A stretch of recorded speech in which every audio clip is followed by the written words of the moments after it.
It was on May 21st, 1975, as I met the designer of the Saturno V, Professor Dr. Werner von Braun, in my hometown Stuttgart. From Stuttgart-Hofeld, where I grew up, I had made me on the way to Killesberg and arrived there with the legendary tram 10, which one you can see in the picture. To see in this picture as well is also the stairs where I spoke to Werner von Braun first and asked him for an autograph. After he had signed the autograph, Werner von Braun put his arm around me and we walked together up the stairs. During our walk, I asked him to write in my spacebook, but he refused and promised me that he will sign my book after his presentation.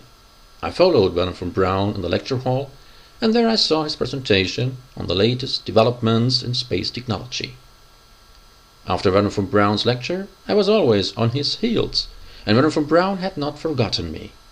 Suddenly he took me into a side room, where Werner von Braun signed my book, asked for my age, and told me about his son Peter. And then he went even further back.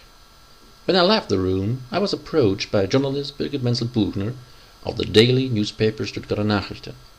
She interviewed me, and the next day I could read about my meeting with Professor Dr. Werner von Braun in the newspaper.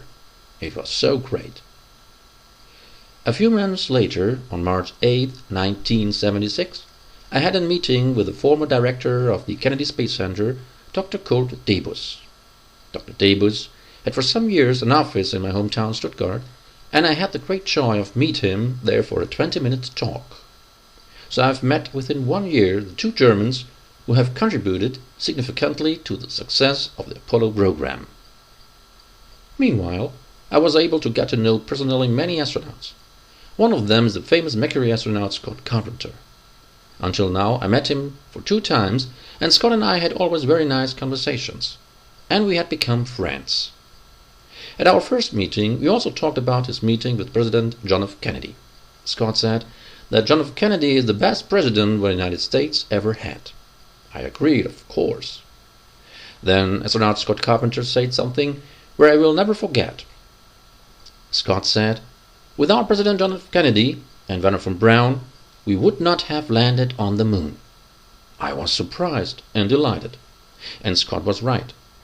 Without the political decision President John F. Kennedy's for the flight to the moon, and without the technological performance of Werner von Braun and his Saturn team in Huntsville, it would have been no moon landing in 1969. Astronaut Scott Carpenter praised not only the successful work of Werner von Braun's, he also expresses his admiration for Werner von Braun as man. Today, on his 100th birthday, I would like to remind not only to the scientist Werner von Braun.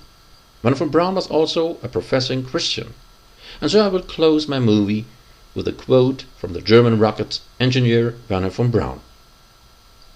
"You gave me this love for exploration and adventure and spaceflight, and also this gift to transform the dreams into reality. I have lived and worked as one little part of your boundless creation. If we succeed with this journey to the moon, it will be to your glory. If we don't, it is your will. As far as I am concerned, I have used all the talents you have put into me, and I have done my very best."